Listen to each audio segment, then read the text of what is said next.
I'm going to tell you 2 simple ways to brain hack and help stop nighttime binging and eating. Hi, Carrie Nygaard here with your Freedom with Body and Food messages, tidbits about your brain and food. Before I delve in to tell you these 2 things that you can do to help manage your brain out of these food habits of binging at night, I want to let you know that I have currently opened up the doors to my 12-week Freedom with Body and Food program. It's heavily discounted. It's open until end of day, August 28th. I'm also having a 10-day risk-free trial period until September 7th. You can come in. The program starts August 28th. You can be in there for a full 10 days. If you decide it's not for you, then you can let me know and I give you a full refund clear up through September 7th. So you have a risk-free trial. I also want you to know that this really works. A current client of mine messaged me recently and she said, I want to let you know what she said. She said, I never thought this was possible for me. I am at complete peace with my body. I figured I would hate my body and be miserable with her. I am at peace with who I am and what my body looks like. She also says, I don't stress about food anymore. And she says, I can walk down the aisle of the candy aisle and look at the biggest box of Reese's peanut butter cups and not pick them up and buy them. She says, this is huge for me. I didn't believe it when Carrie told me that this was possible, but she was right. And it wasn't even difficult to do, exclamation mark. That's what makes this whole thing even better. It's not even difficult. Yes, it requires work, but there's no restriction, no feeling like I need to binge before I can start this program. It's just easy and it makes sense. And the reason why it's easy and makes sense is because I teach you about your brain. Diet mentality and diets work against your brain, but once you know these things about your brain, you can change from the inside out your thoughts and emotions to support you where you want to go, so that weight loss becomes the weight loss happens because you have healed the internal state. Another woman emailed me who graduated from FBF, the 12-week program, 5 months ago, and she said, I continue to still be free of my body and food issues. The weight loss is steady and slow, but more importantly, I no longer have cravings. So she's slowly and steadily losing weight, but she's doing it with peace. She says she no longer has cravings, urges, or triggers to sabotage her healthy eating habits. She says, in fact, my body only desires good, healthy, and quality food, and I now know how to honor her. This is the way to be consistently, genuinely, and sustainably for forever make the changes that you're seeking. This is not a lose weight quick program. This is I'm teaching you how to do this once and for all program. Some women come into my program and they release weight right away. In fact, I had a coaching call today and one of the women on there, she's already lost 19 pounds and she hasn't even reached her 12 weeks yet. Another woman, I think she's been there 2 months. It can happen quickly or it can be slow and steady, but regardless of how it happens, you get to be free of body struggles and food struggles and feel good all along the journey, so that when you finally get to this place where you've released the weight that you want to release, it's a result of the internal framework that you've created that I show you how to create. Okay. All right, so the doors to that are open. You simply go to my website, carrienygaard.com/FBF, and I'll put it in the description if you want to learn more about that program and join. The doors close Monday, August 28th. All right, so when it comes to nighttime eating, the lure of afternoon eating and nighttime eating, the reason why that's so difficult and why you're not waking up and binging in the morning is because you're fresh in the morning. You're actually moving and acting from your conscious thinking, higher brain self. But as the day goes on, and as you feel more emotions, and as issues come up, and as your energy levels get depleted, then what happens is that we're seeking comfort, we're seeking relief, we're seeking a break. We just want to numb out.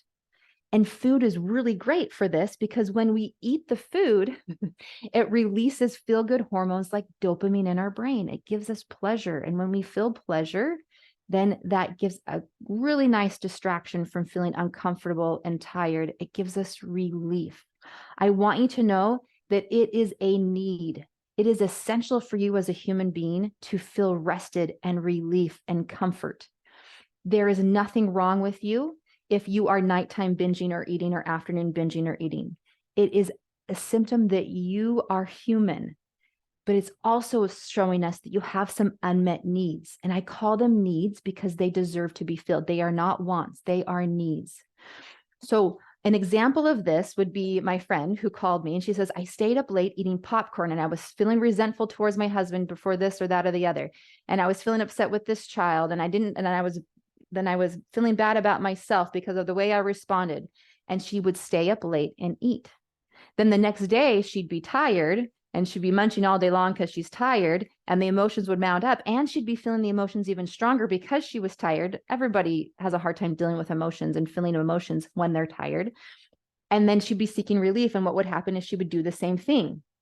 We have to pattern interrupt this. And the way we do this is to get your needs met. If you desire variety and something to look forward to, you need to schedule 3 to 4 times a week, something to look forward to. If you need a break, if you need comfort, you need to schedule in time every day to seek comfort. I like to go on a walk at the end of the day because I like connecting with nature and I love watching the sunset. I do that very often. I also love nice baths. I also love watching Netflix, but I do it without eating food. How do I do that? Is I get my needs met. So at the end of the day, my brain's like, hey, we should eat food. I'm like, I don't really need to. I don't feel the pull as strong because I've gotten my needs met throughout the day. You know, many of the women that listen to me are women of faith. We've been told that the great 2 commandments are to love God and to love our neighbor as ourself. We forget that part, as ourselves. Within those great 2 commandments, there's kind of this adjunct commandment there that we are to love ourselves. And what does it mean to love ourselves? Is to help get our needs met as we journey throughout this realm of time, having a human experience. And one of those things is getting sleep. So that's one of them. Maybe you need human connection. Maybe you're eating at night because you're feeling lonely. Well, then you need human connection. Do what you need to do to get more human connection. Also, if you're feeling like you need to just sleep, you just feel tired. Sometimes we think that, oh, if we eat, then that will help us feeling tired. But really what we all need to do is just go lay down and sleep. That's another option. That we want to get our unmet needs met. Then the pull for the food gets a lot less intense. Now, our brains, anything that we repeat, our brain will want us to continue to do. So if we've binged repeatedly day after day or over the years, if that's been a habit of ours, are just by the neurological pattern in our brain, we'll have that pull. So one way that you can do that after you've met the needs is that you simply do a pattern interrupt in the way that you would normally binge. So if you normally binge standing in the pantry, or if you normally sit down to watch TV in the living room at the end of the night, you physically need to put your body in a different space. So for me, for me, it wasn't usually nighttime eating. For me, it was usually all day grazing, or if I went out to eat, that would trigger a binge and I would come home after going out to eat and then continue to eat. So rather than coming home and sitting down after going out to eat to watch a movie and eating more food, I would physically go brush my teeth and go to bed. I would not go to the space. So for example, if you're used to watching TV in the living room every night, and that's when you normally get all of your urges to go get food, physically put your body in a different room. Just by putting your body in a different space, you have pattern interrupted that neurological pathway, and it will be much easier for you to not eat. Okay, so number 1, get those unmet needs met. Number 2, physically put your body in a different space from what it normally would be at to do a pattern interrupt in the neurological loop in your brain. And those are 2 ways that you can decondition and stop binging. Another thing that's important is that if you're restricting food intake throughout the day, like if you restrict your calories and you don't eat very much until the afternoon, because you think I better not eat very much because I'm going to binge tonight, that's setting you up in that cycle as well. It would be really important for you to make sure you get enough calories in the time of your day where you're actually hungry and when you're actually moving around. That's when your body needs that energy and will use it. But if you're waiting until the end of the day to binge, you're likely going to be eating a lot more than what you would have been if you just were answering the hunger cues of your body all throughout the day. So that's another little extra third tip of the day. Okay, that's all that I have for you this week. Remember, the doors are open for my FBF program until end of day, August the 28th. You go to carrienygaard.com/FBF. That's KERRIENYGARD.com/FBF. The link is in the description. Like and subscribe for more weekly tips like this one.